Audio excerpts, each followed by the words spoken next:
이 설교는 마태복음 24장, 마태복음 25장은 말세에 제일 첫 번째 이 땅에 이루어질 사건이라는 거 잊지 마세요. 이건 어느 한 목자의 말이 아니라 주님이 친히 하신 말씀이에요. 이러므로 너희도 깨어 있어라. 주님이 하신 말씀이에요. 해도 되고 안 해도 되고가 아니에요.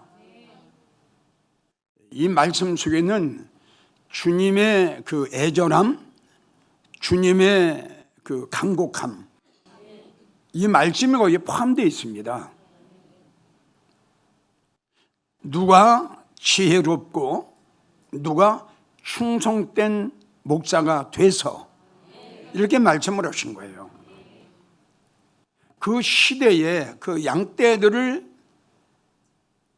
데려다가 그 양떼들에게 먹여야 할 그 꼴을, 또 메시지를, 영혼의 양식을 먹여줄 자가 누구냐? 그러니까 없다는 결론이에요. 누구냐? 아주 힘이 적다는 결론이죠. 지금 내 입장으로선 내가 이 시대에 알고 있는 또 성경에 기록된 모든 예언의 말씀, 또 이 땅에 일어난 모든 징조들을 봐서는 정말 이제는 우리 목사님들이 무엇인가 그 눈이 좀 영적인 눈이 띄어서 지금 이 시대를 좀 바라보고 또 그리고 이 시대에 일어나는 모든 징조를 이 말씀과 좀 비교를 한번 해봤으면 이런 아쉬움이 너무너무 간절합니다. 자, 지금 전국에서 그동안 이기용 목사의 설교를 들었던 여러분들에게 내가 다시 한번 묻습니다. 주님이 오시면 나는 데려감을 당할까? 버림받을까? 주님이 오시면 나는 주님을 영접해 정말 기뻐하며 찬양하며 주님과 함께 혼인잔치에 달아갈까? 그래서 저는 오늘 본문의 말씀처럼 버림받았다, 슬피 울었다, 주여 주여 문을 열어주소서, 주께서 말씀하시기를 나는 너를 도무지 알지 못한다. 얼마나 불행해요. 기회 놓쳤지요. 자, 두 번째 묻습니다. 여러분들이 나가는 교회 목사님이 재림에 대한, 성도들의 들림에 대한 설교를 얼마나 합니까? 재림에 대한 설교, 성도들의 들림에 대한 설교, 하나님의 심판에 대한 설교, 환난에 대한 설교를 하는 목사님을 만났다 그러면 여러분들은 축복받은 성도고 행복의 성도고 틀림없이 여러분들은 아마 주님을 영접하게 될 겁니다. 만약에 1년이 가도 2년이 가도 재림에 대한 설교나 들림에 대한 설교나 심판에 대한 설교를 안 했다, 목사님인데 그런 설교를 들어본 적이 없다 라고 생각이 든다면 여러분 잘 들으세요. 여러분들은 불행을 면치 못하게 될 것이고, 두 번째, 여러분들은 여러분들이 들어야 할 하나님의 말씀을 좀 도적맞고 있어요. 예레미야 23장 30절을 보면은 나 여호와가 말하노라, 내 말을 도둑질하는 목자들을 내가 치리라. 여러분들이 가정에 있는 물건을 도적맞을 지금 바로 아는데 왜 하나님의 말씀을 도적맞는 걸 왜 모르고 있습니까? 요한계시록 22장 18절 19절도 말씀하셨어요. 내 말을 제하지 마라. 빼는 거예요. 왜 빼냐? 이런 설교를 하면 성도들이 부담이 가요. 싫어해요. 부담이 되기 때문에 아주 싫어해요. 그렇기 때문에 행복에 대한 설교, 축복에 대한 설교, 잘 살아보자, 멋있게 살아보자, 즐기면서 살아보자. 그럼 지금은 에스겔 7장에 나오는 비상시대거든요. 비상나팔을 불어줘야 될 텐데 좀 더 자자, 좀 더 눕자, 평강하다, 참 좋다, 얼마나 좋은 세상이냐, 이런 나팔만 불고 있으니 성도들이 재림에 대해서, 들림에 대해서 관심을 갖겠어요? 전도서 10장 17절을 보면 마땅한 때에 먹는 이 나라여 너희는 복이 있다 그랬어요. 이 시대에 맞는 설교 들어야지요. 당연한 거 아니에요? 아니, 이 시대에 맞는 설교를 들어야지. 봄에는 봄에 대한 설교, 주님 오실 날이 가까웠으면 재림에 대한 설교를 들어야 되는 것은 당연한 거 아니에요? 잠언 15장 23절, 그 시대에 맞는 꼴이 얼마나 아름다우냐, 어? 그 시대에 맞는 설교가 얼마나 복되고 아름다우냐 이 말씀이야. 마가복음 1장 15절, 때가 찼다, 그리고 하나님 나라가 가까웠다. 그럼 이제 어떻게 할 거예요? 자, 들림 받으려면 지난 시간에 이야기를 했습니다. 첫째, 요한계시록 21장 2절에 있는 말씀, 신부가 남편을 위해서 단장한 것 같더라. 얼굴을 예쁘게 단장하는 게 아니에요. 주님은 겉모습을 보지 않으시는 게 주님이에요. 주님은 우리의 심령을 보시는 주님이에요. 이 심령에 주님이 계시고 이 심령 속에 말씀이 있고, 아멘 크게, 이 말씀 속에 정말 은혜가 있고 주님은 이걸 보시는 거예요. 아멘이에요?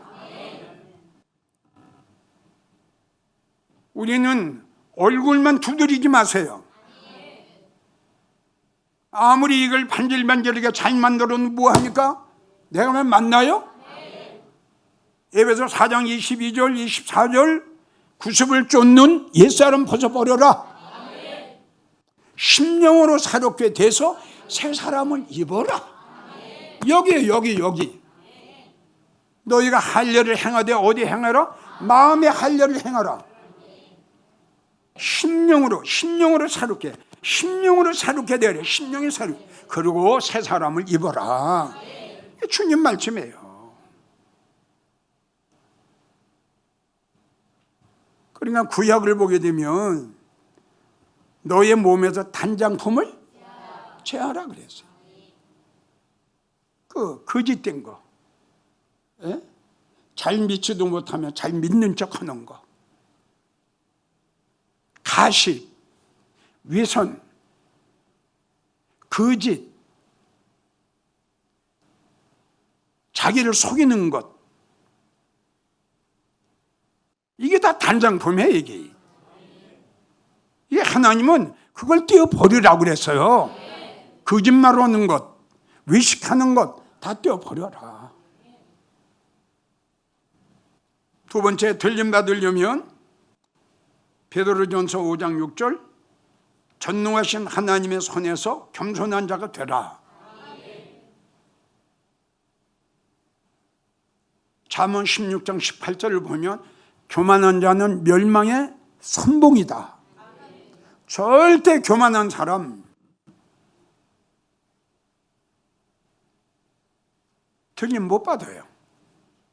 아주 하나님이 싫어하시는 게 몇 가지가 있는데 그 중에 하나가 교만한 자입니다. 미워하신다, 물리치신다, 용답지 않으신다, 패망한다. 이 교만한 자의 특징이 뭐라고 그랬죠? 깨닫지 못하는 거예요. 그러니까 밀어넣은 거하고 똑같은 거예요. 결론은 패망이에요. 자, 이 시간 세 번째, 들림 받으려면 세 번째, 은혜를 받아야 돼요. 구원은 우리가 주님을 믿음으로 구원을 받아요. 그런데 들림은 주님의 은혜가 아니면 안 됩니다. 그 이유는 우리는 완전해질 수가 없다는 거예요. 들림을 받을 수 있는 우리가 애쓰고 노력하는 것 뿐이지 들림을 받을 수 있는 자격을 100% 갖추기는 어렵다는 거다 이겁니다. 그러니까 들림은 우리가 들림 받을 수 있는 자격을 100% 갖춰서 들림 받는 건 아닙니다. 그 들림 받으려고 애쓰고 노력하고 금식하고 힘쓰는 그 모습을 우리 주님이 보시고 그 성도에게 은혜를 베푸시는 거예요. 이게 은혜로 마무리가 되는 겁니다. 자, 한국교회 성도들이 꼭 알고 넘어가야 될 것, 여러분들은 은사와 은혜를 착각으로 있어요. 이거 아주 잘못된 겁니다. 은사는 은사고 은혜는 은혜입니다. 여러분들이 방언 받은 걸 가지고 은혜 받았다고 하는데 이거 아니에요. 뭐 병 고치는 은사를 받고 은혜를 받았다고 하는데 이거 아니에요. 그거는 은사요, 은사. 은사와 은혜를 구별하셔야 돼요. 은혜는 하나님의 사랑과 은혜를 받고 깨닫는 게 은혜입니다. 이거는 별개 문제예요. 내가 생각할 때 한국교회 성도들 중에는 은사를 받은 성도는 많은데 은혜를 받은 성도는 난 심히 적다고 말하고 싶어요. 왜? 무슨 이유로? 변하지 않는 그들의 모습. 아멘? 변하지 않는 그 장로님, 권사님, 집사님들의 그 모습, 깨닫지 못하는 무지한 어두운 심령, 회개할 줄 모르는 바위덩어리 같이 단단한 심령들, 아무리 책망을 하고 권면을 해도 깨닫지 못하는 그 마음속에 빛이 없는 심령들. 성경엔 은혜를 받으면 변화됩니다. 말씀에는 하나님의 사랑과 은혜를 내가 심령적으로 깊이 깨달으면 확 180도 바꿔집니다. 이게 은혜의 역사요. 이게 은혜의 역사라고요. 그럼 우리가 은혜 받고 달려진 사람 봅시다. 대표적인 인물이 바울입니다. 그는 주님 인정 안 했어요. 오히려 주님을 핍박했어요. 그리고 주님을 따랐던 무리들을 잡아 감옥에 가둡니다. 스데반 옷을 벗기게 한 것이 사울이에요. 그가 다메섹 도상에서 주님 만나 주의 음성을 듣고 은혜를 받고 고백이 이렇게 고백을 합니다. 고린도전서 15장 10절, 내가 나된 것은, 이 뜻은 뭐냐? 내가 이렇게 변화된 것은, 내가 이렇게 바꿔진 것은, 내가 이렇게 달라진 것은, 아멘, 하나님의 은혜다, 이런 고백을 했습니다. 은혜는 나를 변화시킵니다. 그래서 우리가 은혜를 받아야 할 그 이유는 우리의 부족한 부분을 우리 주님께서 은혜로 채워주신다. 아멘이에요? 다시 한번 말씀드리지만 은혜를 받으면 달라집니다. 달라지기 싫어도 달라집니다. 변화되기 싫어도 변화됩니다. 주님을 사랑하기 싫어도 주님 사랑하게 됩니다. 하늘의 소망으로 살아가기 싫어도 사랑하게 됩니다. 이것이 은혜의 역사요. 아멘. 이것이 은혜의 중요성이요. 자, 우리가 은혜를 받아야 되는데 이제 은혜 받으려면 어떻게 해야 되느냐? 마음이 정직해야 돼요. 잠언 14장 9절을 보면 하나님께서는 마음이 정직한 자에게 은혜를 주신다. 이 정직함, 전에도 여러분들에게 설교를 했지만 이 마음이 정직해지는 게 얼마나 힘들고 얼마나 어려운 일인 줄 압니까? 나는 참 어렵고 힘든 일이 바로 이거라고 생각해요. 마음이 정직해야 돼요. 아주 쉬운 말을 해서 예수님 사랑해요 말은 했죠. 말은 쉽게 했잖아요. 예수님 사랑해요. 예? 근데 마음은 다른 거 사랑해요. 그럼 이게 정직해요? 거짓이에요? 거짓이죠. 그러니까 에스겔 33장 31절, 마태복음 15장 8절 이런 데 보면은 똑같은 말씀이에요. 입술로는 나를 존경하나 입술로는 나를 사랑한다고 하나 입술로는 나를 가까이 한다고 하나 네 마음은 나보다 세상 걸 더 사랑한다. 너는 가짜다. 너는 거짓말쟁이다. 예수님이 어느 날 베드로를 부르시죠. 베드로야, 너 나 좋아해? 그러면요, 너 이리 와봐. 다른 사람보다 더 나 사랑해? 3번을 물으셨어요. 그때 베드로가 뭐라고 대답을 하죠? 내가, 다음은 따로 합시다. 내가 주님을 사랑하는 줄 주께서 이 고백할 수 있느냐고요, 여러분. 그래서 여러분들에게 그랬죠. 괜히 주님 사랑하지도 않으면서 예수님 사랑한다고 거짓말 하지 말고 예수님 나도 마리아처럼 그렇게 사랑할 수 있는 그 믿음을 나에게 주세요. 그리고 내 마음속에 예수님보다 다른 거 사랑하는 걸 빼주세요. 이 기도를 해야 정직하지. 여기 있어요. 예수님보다 돈 사랑하고 세상과 더 사랑하는 거 있다니까요. 그래서 여러분들에게 이야기를 했죠.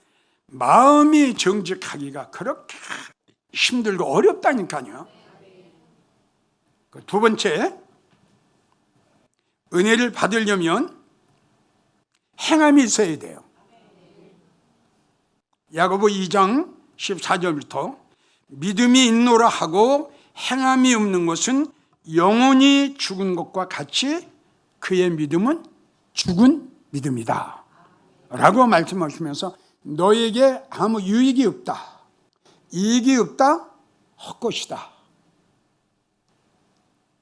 그래서 그 성도의 믿음을 보려면 뭘 봐? 행함을 보면 그 성도의 믿음을 알 수 있는 거예요. 어때요? 맞아요? 안 맞아요? 나무를 심으면 열매예요. 열매. 열매 없는 나무 뭐예요? 주님 찍으라고 그랬어요. 자, 세 번째 마지막, 은혜를 받으려면 하나님 앞에 인색하면은 절대 은혜는 못 받아요.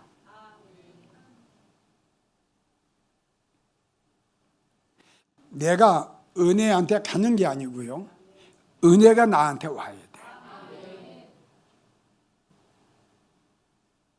그런 이런 말씀 뭐냐면, 하나님이 내가 너에게 은혜를 베푸시다. 그러니까 내가 가는 게 아니라 어떻게? 하나님이 주셔야 그 은혜가 나한테 와야 되는데, 은혜가 나를 딱 보니까 너무너무 인색한 거야. 세상 말로 너무너무 작은 거야. 이건 난 그동안 수십 번 이야기를 했어요. 그걸 내가 왜 이야기했냐면, 사도행전 5장에 보면 누가 나오죠? 아나니와 삽비라가 나와요. 땅을 팔았어요. 그걸 하나님 앞에 드리기가 아까우니까 얼마 감췄겠죠. 그럼 벌써 주님은 아셨어요. 벌써 성령은 아셨어요. 그러고 알려줬어요. 너 왜 성령을 속이냐? 너 왜 하나님을 속이냐? 너 땅값 얼마 감췄지? 그러니까 구약에 보면 아간이, 가룟 유다, 아나야 삽비라 거의 같은 족속들이에요. 깨닫지 못해요. 이렇게 지적을 해줄 때에 깨달아야 될 텐데, 그러니까 돈을 얼마나 감췄는지 모르지만 아나니와 삽비라는 돈 몇 푼에 보세요. 그 자리에서 다 죽고 말았어요. 우리가 여기서 알아야 될 것은, 성령을 속이고 성령을 거역하면 무섭다. 이걸 알아야 돼요. 그리고 하나님 앞에 인색한 자는 너무 불행해지는구나. 긍휼이 임하지 않아요.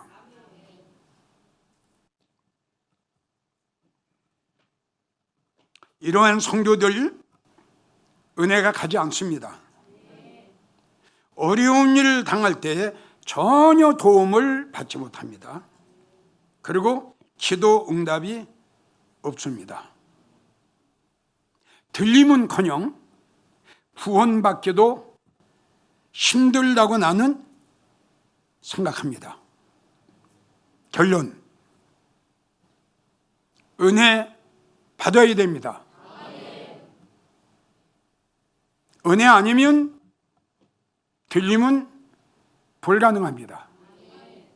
그래서 베드로전서 1장 7절, 우리는 이 은혜 받아야 됩니다.